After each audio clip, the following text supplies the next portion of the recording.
€440. And savage. To be honest with you, I felt like going back to that place later and throwing a grenade through there, burning the place down because I was so pissed off. I hate being. And your instinct was to run down the stairs, out the house, down the road. Crying. It wasn't. I was. I'd like to think now, if somebody choked, you wouldn't do that. I was trying to call an ambulance and I couldn't get signal. No, I'm not. Now I rip it off, rip its head off, rip the guts out and eat it, like basically raw. Like, Bear Grylls. Yeah. No. Now I'm not. I'm trained in it. Trained in mackerel. What, trained fisherman? Trained in mackerel capturing.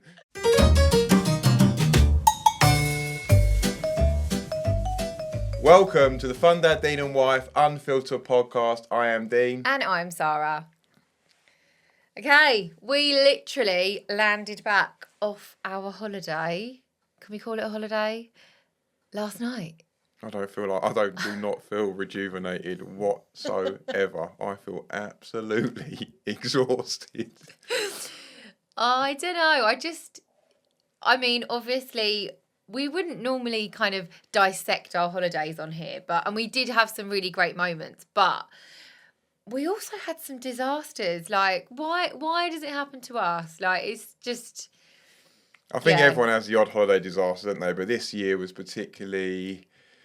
Few things happened that not ruined it, but took the shine off it quite a lot. Like, I wouldn't give it a 10 out of 10, that's for sure. Well, we were just looking forward to it so much. So, didn't really start off the best. Like, the plane journey there was okay, wasn't it, and stuff. But then we get there and we get in the room, we're unpacking and stuff, and then you were just typical you. Yeah, so I lost my laptop when we first got there, and this is a real big deal for me. I always take my laptop just in case of work emergencies or stuff I need to do out there, don't I? Got there, and I'm like, Sara, where's my laptop? So then I'm trying to think back when I last had it, and then I'm blaming the porter? Is it what they call? Yeah, they're like the porter that takes you in that little car thing from the reception to our room. He's marched down to reception. I'm going to Sara. I think he looked a bit dodgy, you know, because he had like... You judged a book by its cover, didn't you? Yeah, not that I've got a problem with tattoos, but he was just like tattoos all over his body, wasn't he? And I was like, nah, he's probably nicked it. And I'm going down here, marching down there, and then it's quite rude to the receptionist as well. I wasn't rude, I was just a bit short. Like they were, like when they're tapping on the keyboard, loads. I'm like, fucking hell, it's my laptop. Why are you making like a 400-word essay on the notes on your, you know what I mean? Just find it. Get the porter guy down here and find it. And as I'm down there getting all stressed out, I left it in the cab, didn't I? Yeah, the hotel transfer. Yeah. What a dick. So that was the first thing. We got that back though. That was quite stressful, but also, do you know what I just realised as well? You know when we say about the plane, I've actually got a little tip for anyone booking a holiday. Don't book row 16 on the plane. Well, it depends how many seats there are, Sara. Well, whatever. Don't book smack bang in the middle of the plane. Because that's what we did, didn't we? Not every plane in human history has 32 rows or something. I know, but you know what I mean? Basically, so we booked in the middle. So you know when they do the trolley service and they start each end of the plane and they work their way down like this? Don't sit in the middle of the plane because by the time they got to us, they'd fucking run out of everything. So I've got like, our youngest is the fussiest eater on the planet. And we're like at the airport getting ready to go. And I said to Mr. Dean over here on the way, Mr. I'm in a hurry, we're going to be late. I said to him on the way, can we just stop in WH Smith so I can grab some food for me and Ruby? Because I'm fussy and she's fussy. No, we didn't have a spare 2 minutes. We had to get to the gate. There wasn't a spare 2 minutes. Then we're on the plane and Ruby's looking through the little thing and there's obviously like, 2 or 3 things that she would potentially eat on there. Chicken nuggets, chips, pizza. Anyway, so they're doing all the healthy stuff. So then they're coming down the aisles to us. I'm starving because he wouldn't let me go in the WH Smith for like 2 minutes. And they get there and they've run out of fucking everything. And I was like looking at Dean like I wanted to kill him because I was like, I could have just stopped in WH Smith for 2 minutes. They didn't run out of wine though.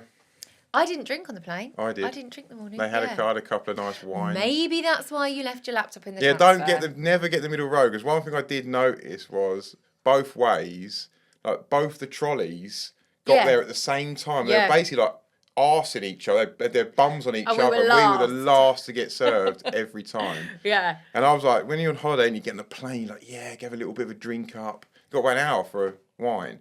I'd sobered up from the 3 pints I had before. I didn't drink at the airport this time, did I? Bore. Maybe that's why I didn't lose anything. No, I know. I know, but part of me is just worried, like, because you're always the fucking drunkest man in the room, somebody has to stay sober and look after these kids and make sure we've got all our luggage. A couple of glasses of wine, though? No. Okay, anyway. So then, main disaster of the holiday. And I would say this is the main disaster of the holiday. Do you know which one I'm going to refer to? Oh, yeah, it fucked the whole thing up. Oh? It fucked the whole thing up. Like, I would say it ruined it. I knew it was going to ruin it as well, because I went to bed well fucked off that night. I went to bed at 8:30, and I think I had some sort of PTSD from the whole thing. And I went to bed and I was just lying there thinking... So dramatic. No, I'm not dramatic, but I just knew in my heart of hearts... I'm not dramatic, but... I just knew in my heart of hearts we weren't going to properly recover from that. Yeah. You know? So, do you want to tell? Basically what happened was there was a, like, water park in the hotel, and it was new, wasn't it? They'd only just built it, like, in the last few months. And do you know what? When I went over there the first time, I did think to myself... Like, you know when you go down a water slide and then at the end there's kind of the flat bit that you kind of like go into when you land on your water slide. I thought that was weird. It wasn't long enough, so all the kids were like getting to the end of it and smacking themselves on this like plastic end. So they were coming down the water slide and then like the bit that kind of they get to at the end, the flat bit, it wasn't long enough. Yeah, the bit, and they're all just smacking into this plastic thing every time. So to be honest with you, that's what I thought she was going to hurt herself on, but no. So day one when we get there, the lifeguard's really on it. He's like blowing his whistle, telling them not to run, making them take it in turns, da-da-da-da-da. Day two, they go round onto the water slide thing, and we're literally sitting about 10 feet away. Like, we're not even far away from it. And... they were like running and stuff, and I'm watching the lifeguard and I'm thinking, why is it my job to keep getting up from my fucking sunbed and say, stop running, one at a time, stop running? And not my job, it's his fucking job. It was, and it wasn't just our kids. I'm getting irate. If it was just our kids using it, then you would. If it's just our kids running around, you say, look, but because there's like 10, 15 kids all using it, as soon as you've got a couple running, that makes them all run then, doesn't it? So, anyway, lo and behold... And do you know what, though? And it's interesting because even our 11-year-old, the one who hurt herself, which you're going to hear in a minute, even she blamed him, like, as it happened. She's like, why didn't the lifeguard tell us to stop running? And I thought to myself, well, I had told you. But anyway, so she's going up the steps to this water slide, slips, and just whacks her face. And just here, above her eye, cuts her face open. Now, I've seen many of these injuries as being a teacher at school, and our youngest has actually done it 15 times worse what she did, but I won't go into that now. But anyway, so she's cut her head open, she comes over and she's crying, and I just look at it, and straight away I said, just the first thing I said, I was like, first of all, obviously I calmed her down. I said, look, you're fine, just sit down. I actually put a towel on it, not very hygienic, but you know, needs must.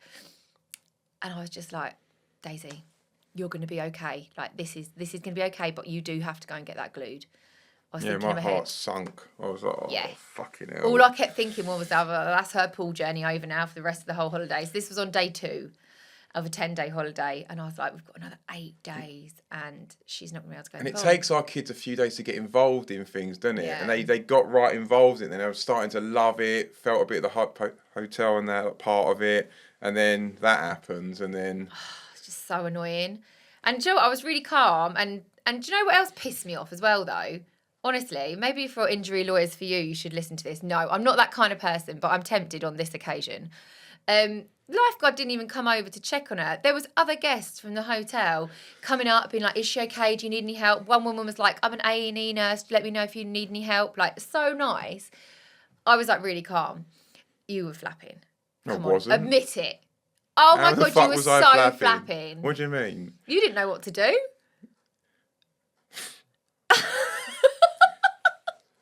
Worst thing was, there was like a nurse around the pool. Yeah. Like a nurse around the pool, and she was like, I normally bring my stuff to glue it in. I was like, fucking hell, that's useful. But at least she did calm us down. She was like, oh, it's only a bit of glue and steri strip. I was calm. Thank you. You were not calm. I don't trust your judgment fully on it. You're not a nurse, are you? If a nurse is round the pool and she's like, oh, this is fine, just needs a bit of glue. And I was like, all right, sweet. That's not too bad. So you didn't trust me, but you trust her. She's a nurse. Okay, anyway. Her job is to stop people cutting it, well, to do fix this, people. to fix people. Anyway, so then I just said Your to job Dean, is so to read nursery Dean had rhymes. one job. So I rang my brother-in-law, who was staying around the corner, and they had a car, and I said, look, can you just come pick us up, because I need to take Daisy to get her head glued. And he was like, yeah, cool. So he went round. Dean had one job, right? One job, to go up to the room and get her some clothes, because she was in a swimming costume. What did you bring down from the room? I knew that she loved this like blue dress. She was wearing it like the previous couple of days. I was like, I'll just find that. I couldn't fucking find it. And I went in a drawer and I found this blue thing that looked exactly the same. It looked nothing like it, guys. Just grabbed it and took it down. And then that was also a swimming costume. That was a long swimming costume. You had one job. So we're driving. My mum had told me kind of, because my mum's got a place in Lanzarote, my mum was telling me like where we should go.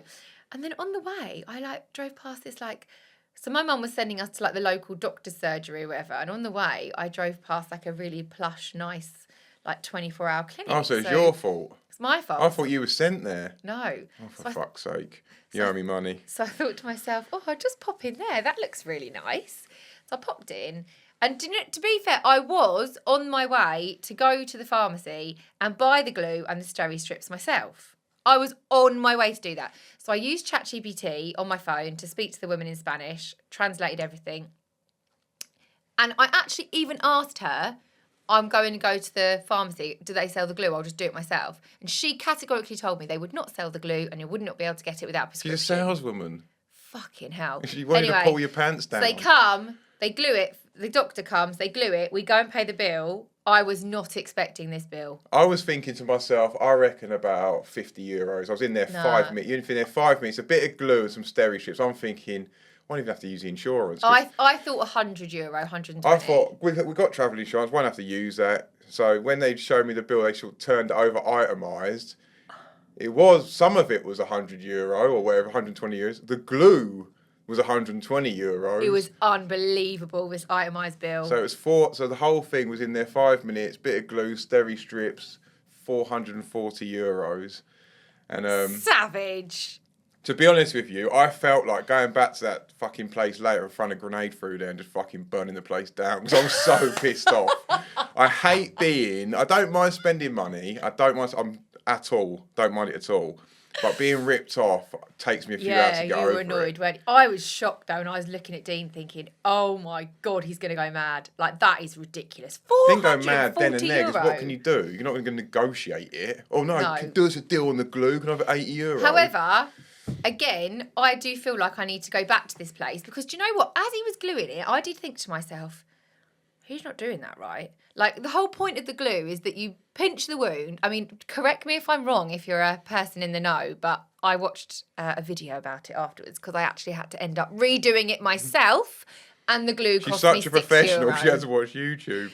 Well, just checking. Anyway, because I was doubting myself. So basically, the geezer who had glued it, the professional, had put the glue inside the wound and then pinched it and then put some more on top. So obviously the glue was in the way of it fusing back together, wasn't it? Do you know what I mean? Like, so I took the steri strips off after a few days because I just had a feeling. I don't know. I just knew. Well, it was seeping with blood after about 2 hours. So I was thinking, I said to you, like, should that be doing that? Like, if he's glued it shut with glue, should it be seeping blood? But I just thought, oh, he's a professional. Yeah, but I just had this gut instinct. So guys, always go with your gut. So I took the steri strips off, and as I did, like, the glue obviously came off as well. There might be people thinking, why the fuck did you do that? But I just knew.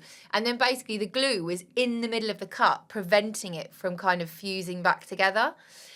So it's wide open. It was wide open. So day 4, we're thinking, go back in the swimming pool. You're all right now. Put a plaster over it. Waterproof plaster. It looked exactly the same. And it looked exactly the same 4 days earlier. And then I glued it myself, guys. And I think I did a bloody great job. So I pinched it. The wound was back together. I put the glue on top, and then he didn't even put the steri strips the right way. You're supposed to put the steri strips horizontally over the wound. He put them vertically. Anyway, he just fucking Spanish man, wherever you are, I hate you. I've got no. You ruined my I've got no holiday. trust in those places anyway. I don't know why. I just got no trust in them, and then she fucked up even more, and I got even less trust. Yeah. You know. So anyway, so that basically do you know what? It tainted the holiday. It did. Yeah, because she can't go in the pool, and that's the And main thing. But that had a knock-on effect for kind of everyone that we were with, because do you know what as well? Just in the build-up to this holiday, like guys, I don't know if you all might go on holiday every year. We haven't done that historically. This was our second holiday in a hotel abroad, doing that as a family, our second one ever, and we built that up. We booked it in January. We were so excited about it, and then to get there, and I'd even got the kids like swimming lessons so that they could dive and that they were confident in the pool and stuff. Like, there's a big build up to this holiday, and it was just that letdown, because then our youngest didn't want to go in the pool really without her oldest, and then like it put more pressure on us around the pool to, you know, play Uno, play cards, do colouring, like have all those. Play Uno. I played about 50 games in like one afternoon. I was like, fucking, I'm Uno'd out here. I'm Uno'd out. I quite like Uno, but Jesus. Yeah. And go fish. Oh, it's relentless. God. But then in the end, I did get her waterproof plasters after a few days, didn't I? And I put waterproof plaster on it. And I actually bought her a shower cap as well, which she actually never ended up wearing. But She was never going to wear a shower cap in a bloody pool with all those other kids in there. When you got that, I was like, what planet are you on? Because it'll protect it from the splash. No, I know it would work, but she was not going to wear that. Like, No, I know. Waterproof plasters, though, is a great saviour. So yeah, and then I just, and do you know what people were saying? Like, you know, like, because also, guys, disgusting, but thank you to anyone who reached out and helped me on Instagram for all your lovely little tips of what I should be doing to try and prevent these. But I also woke up with a fucking mouth full of cold sores. Again, I've had them relentlessly for like 2 weeks. They make you feel like shit. I felt really self-conscious about my face. I still do. Like, it just tainted it. And do you know what? Everyone being like, oh, at least you're on holiday. Do you know what? Let me be disappointed, okay? I've been looking forward to At least this you're on all holiday. Yeah, we year. spent fucking £5,000 on this bloody thing. Then I had to spend another €200 going to the doctors and getting some cold sore like medication as well, because they were so bad around my mouth. And then I was like, do you know what? Just let me be disappointed, okay? I just don't. Oh, at least you're on holiday. Well, I can't go in the fucking sun because I've got cold sores all over my face and the sun's worse for it. So I had to wear this ugly Lanzarote hat with gold writing that Dean bought me. Out of all the hats in the shop, that's the one you chose. That was the best one. Fucking best awful. of a bad bunch, Our unfortunately. eldest can't go in the pool. Like, it just... Our youngest was annoying the absolute fucking shit out of me. Because she wanted her sister to play with. She wouldn't go in the pool. No, she wanted to play like games of everything. And I'm like, I just want to sit here. I just want to sit here with a gin and tonic. No one getting on my nerves. I've got my wife who looks like she's about to murder someone. I've got my eldest daughter who's like sitting there like, I'm bored. And our youngest just not knowing what to do. Yeah. Like, I would say that holiday, if I look back on that, 5 out of 10. I mean, I don't know. There was other bits that were good. Like we still tried to. We ploughed on though. We did like a boat party. We did stuff. We did still do stuff. And then to top that all off, we were there for 10 days, and like 6-7 days of it was cloudy. Honestly, and it was like, oh, at least you're on holiday.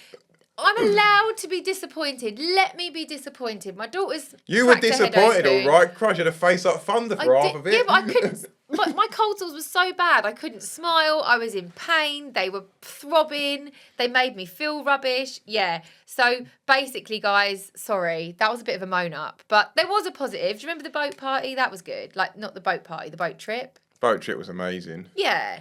I had land sickness on the day after that.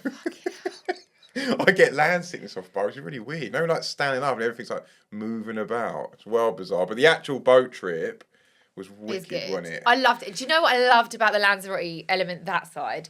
I mean, I just moaned about their lack of, health and safety. Because obviously that water park was dangerous and slippy. Like, they were just plastic steps. They didn't even have, like, any grip on them. They were just pure plastic steps going up to this water slide that she fell on.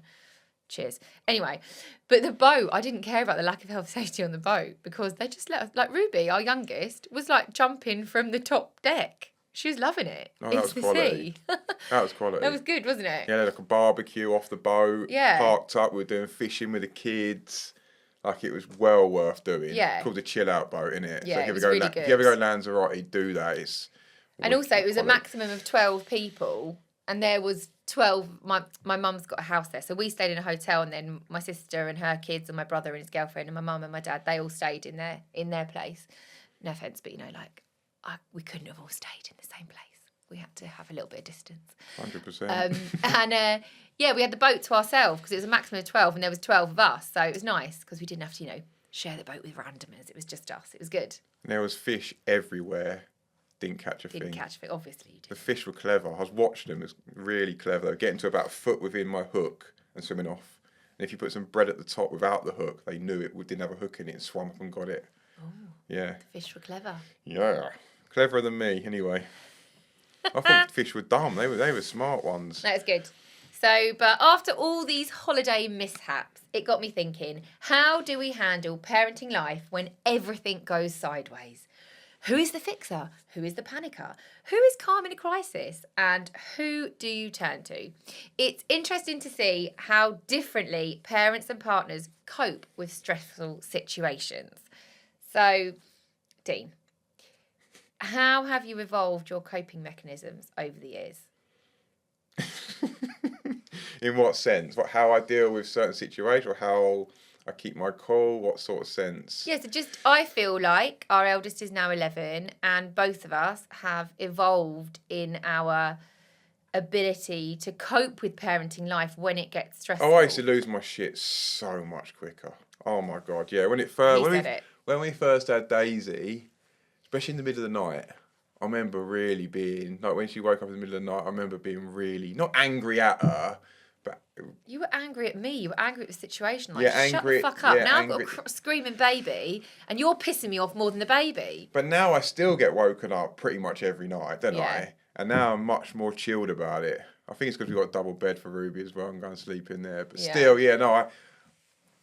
I still do lose it.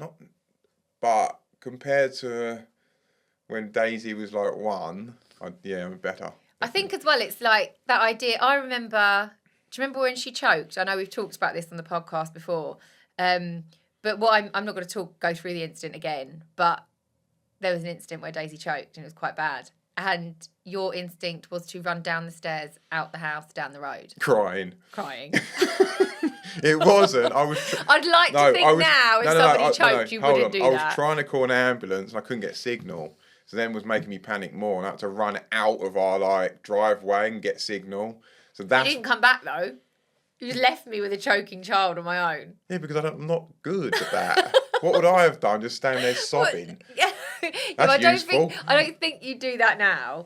But also, I think I've definitely evolved. Now I've had more experience of stuff because I actually have to put my hands up as well and say that yes, when Daisy did that on holiday, in a hotel in a foreign country with loads of people around, I would say that I didn't panic in the slightest. I was more like in my gut. I was like, oh, this is gonna ruin all. No, you were amazing. I was really calm. But I do have to caveat that with, I remember when she was like 1 and we were in our old house, and she had a new baby, like a little doll from Asda, and she fell in her room, and I remember she went down and she was clutching the doll and she went, my baby, and she fell and she cut her head open on the bed. I panicked because that was my first dealing with it. I'd never had to deal with it at that point ever. And I remember you were at the gym and you used to leave your phone in your locker, and I knew that. And I rang the gym and I made them do a tannoy for you. Yeah, it's Dean Walker in the gym. Can you come to reception? I thought, what the fuck is going on here? So I went down there. It's like, oh, your wife's called. You need to go home. And I was thinking, shit, this is really serious for you to do that. Got back, she had like a bit of a mark on her eye. She needed that glued as well. No, it wasn't. I know we didn't do it, but we should have. Oh, was it? Yeah. I did steri strips from the pharmacy. But anyway, I think I've definitely learnt from that situation that we went away with, and I've learnt in the sense that always stay calm, panicking does not help, and you've definitely evolved to that as well. But my advice for any parents out there is take the glue and steri strips on holiday, your caravan holidays abroad, wherever you go, because there will probably be someone that can administer it and help. Definitely. Or you could look it up yourself, or you will save yourself 440 euros. Yeah. So, I don't know. But losing your temper in any situation just never makes it better. That's the one thing I've learned over the years. Like I still do. You're better. I'm better. You're not perfect. I'm not perfect. What happened yesterday, eh? What happened yesterday? Should we bring that up? I lost my shit at date. She was. There you go. No, do you know what? There you go. She was being so ungrateful. It's the more ungratefulness yesterday that I couldn't cope. So I called her a Veruca Salt, basically. You know, from what's that film? All right, I called her a fucking Veruca Salt. All right, and then she cried because I saw. And then rung me at work. But I was just like, you are so ungrateful. I took her shopping. All I wanted her to do was try on her Halloween outfit. That's all I wanted her to do. And she was being so rude to me. So I was like, right, I'm taking it back then. You can't respect the fact that I've just taken 2 hours out of my day, spent an absolute fortune on you to have your perfect Halloween outfit.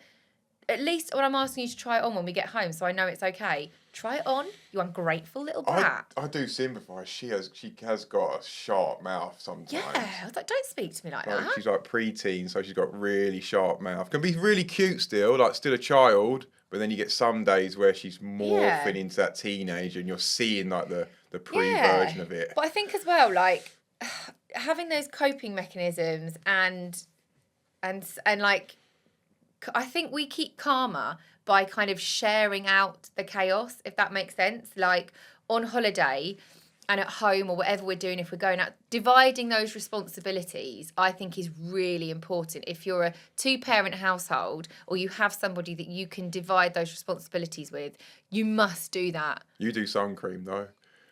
I get mimosas. You put the sun cream on. Exactly, like, like in the holiday, I probably went to the bar like twice. You didn't even go to the bar? I went a couple of times. Oh, did you? Not really very many. But like that, for us in our relationship, I think as well, because especially Mimosa Daisy. O'clock, you kept saying mimosa o'clock. I go mimosa o'clock, and then he knew, like, but we divide those responsibilities, and then I was doing the sun cream. But I think as well, where the girls are older, they just don't feel as comfortable with you putting their sun cream on. I don't know, is that normal? Daisy would always prefer me. Ruby doesn't care because she's only 6. But the Ruby doesn't care. Daisy's a bit older now, you know. I think. Yeah, Daisy's a bit sort of more It's just a bit. I don't know. She would just rather. She's at that stage where now it's like she wants her privacy. Like she wouldn't get changed in front of you anymore. No, I respect that. Of course, I think so. Yeah. I think so. I mean, I just get changed in front of anyone. I don't give a shit, but. It's me. Walking around with your bangers out poolside. Appropriate, Dean. You know, but well, it's those things like point. just making sure like we both know our roles. Like when we were getting ready to go out, obviously we've got girls. I've got to wash my hair. I had to wash the girls' hair. I had to get their hair done. I had to clear up their stuff. I just think it's nice for everyone, including the kids, to know what's expected of them in those moments because otherwise.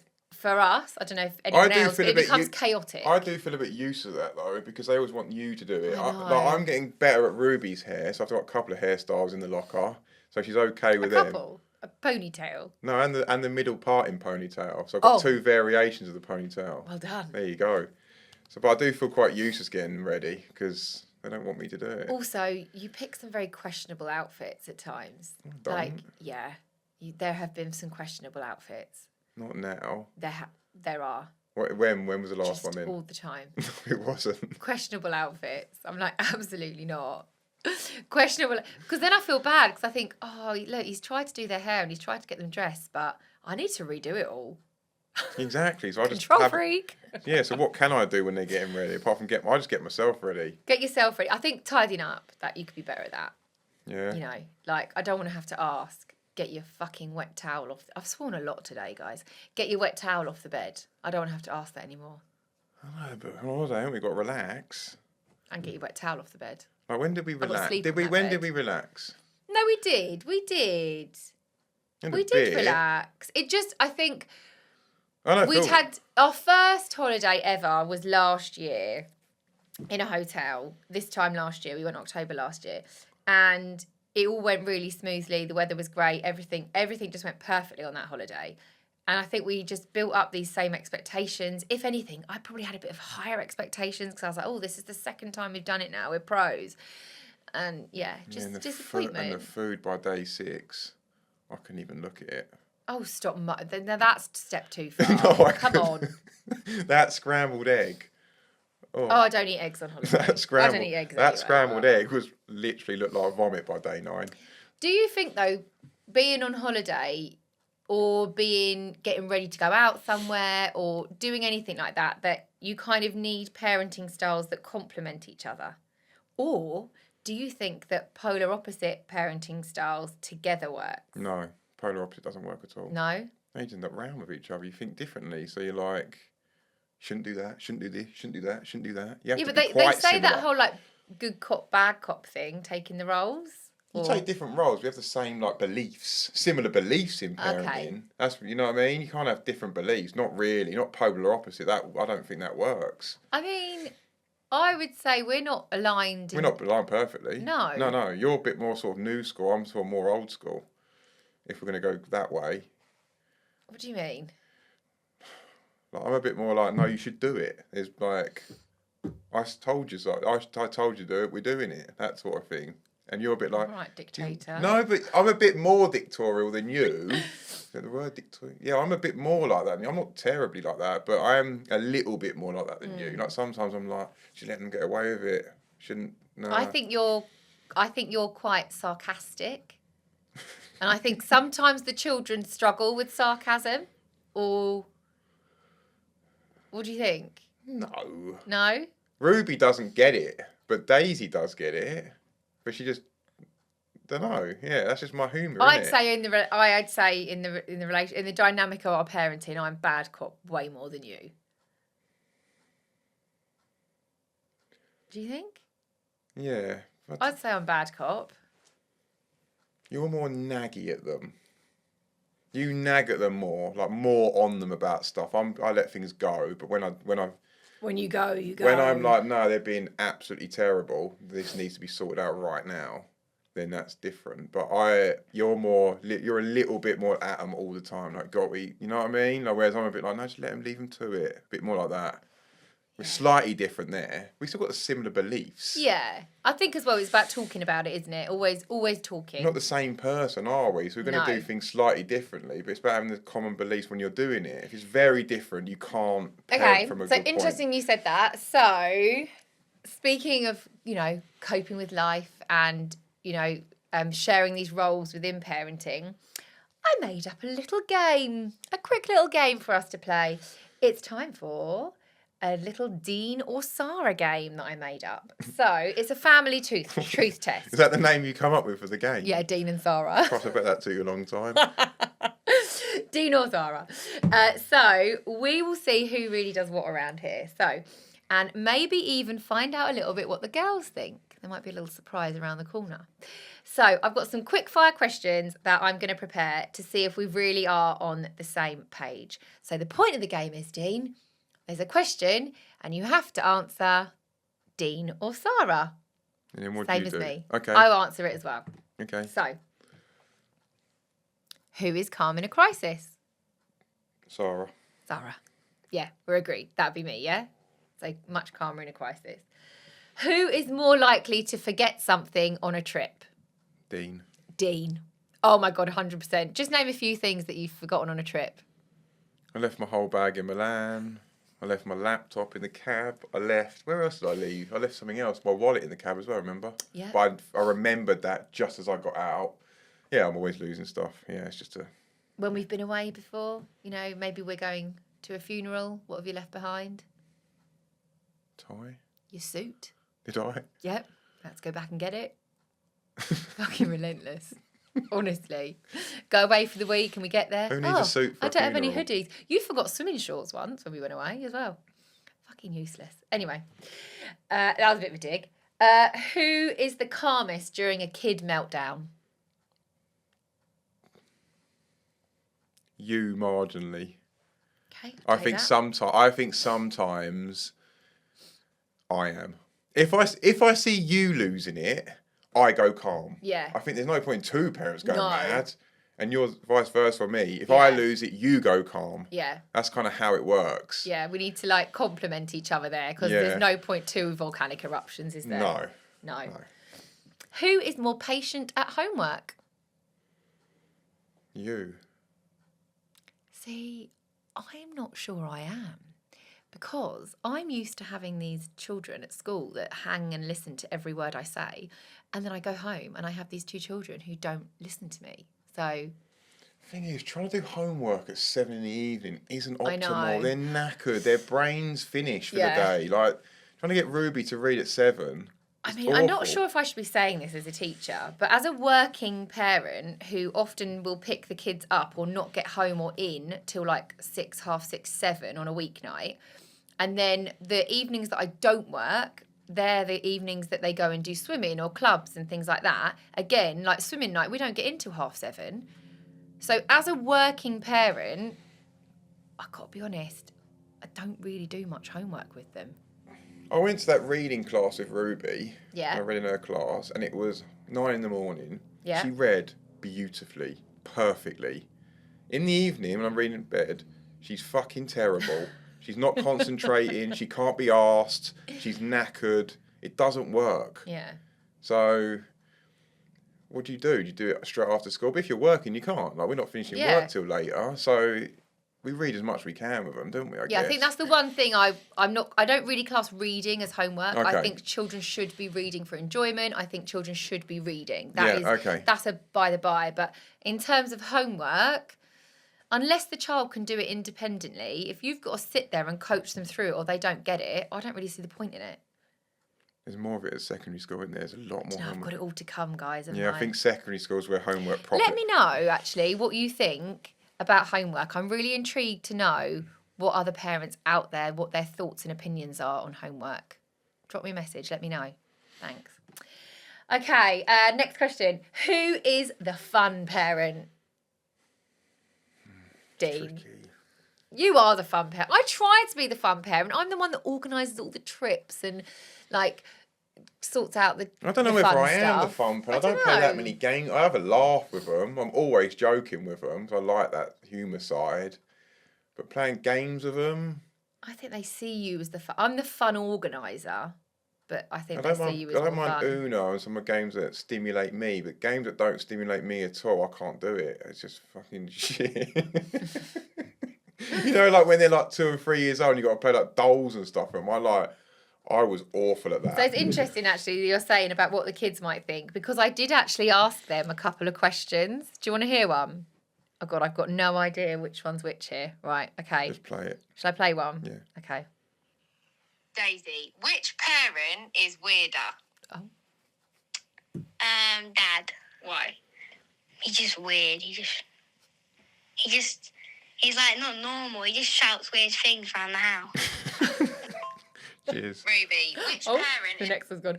But that one made me laugh because I thought to myself, you do shout weird things. We need to get somebody on this podcast because even the kids are noticing it. So Dean has like a little bit of an element of Tourette's in him, I think. An underlying Tourette's. I do think you have that. And I'm not a medical professional, but Dean has like tics. I won't go into them too much now, but Dean has tics.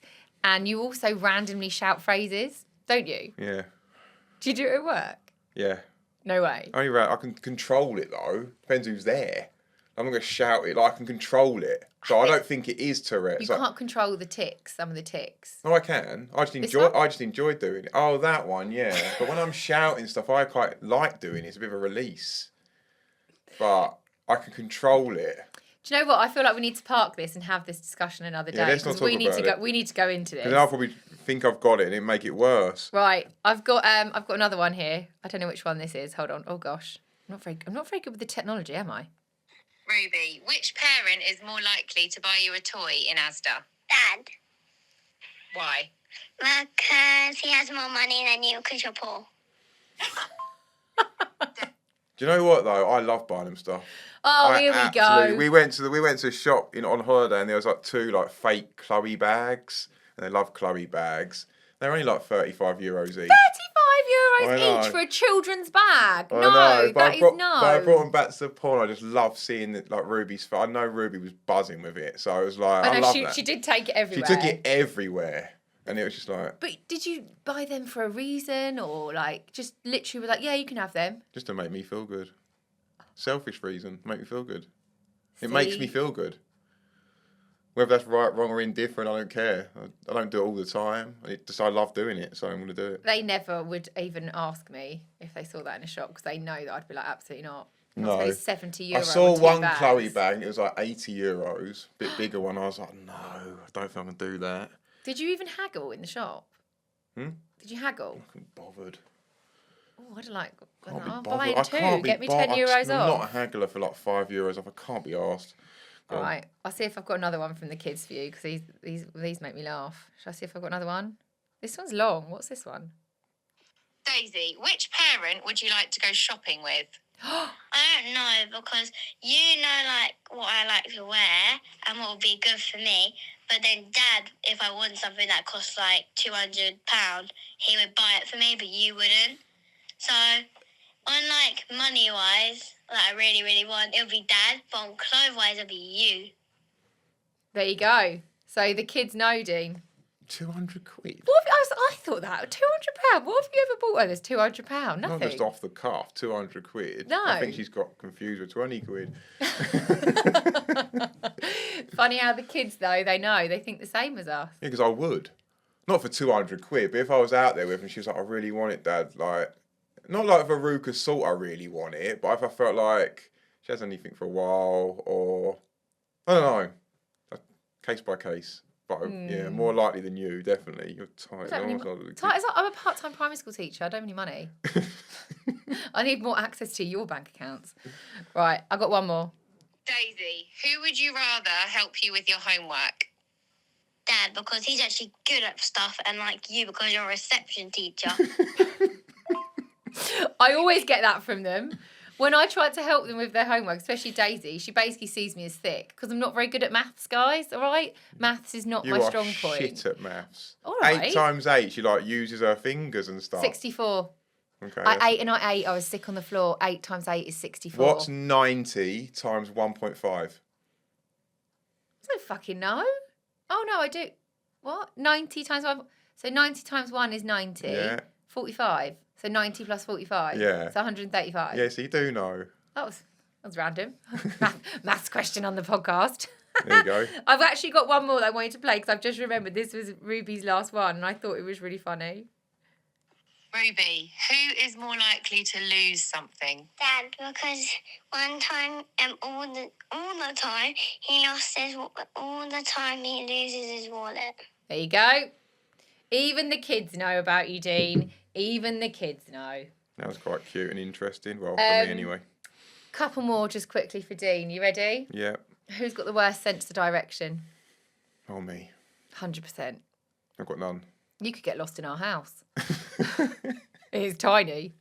Thank God for maps, eh? Brilliant. You can't even read the maps, babe. No, not those maps. I mean the maps you put on your phone. You can't even read them sometimes. Of course I can. Questionable. Who is more likely to survive on a desert island?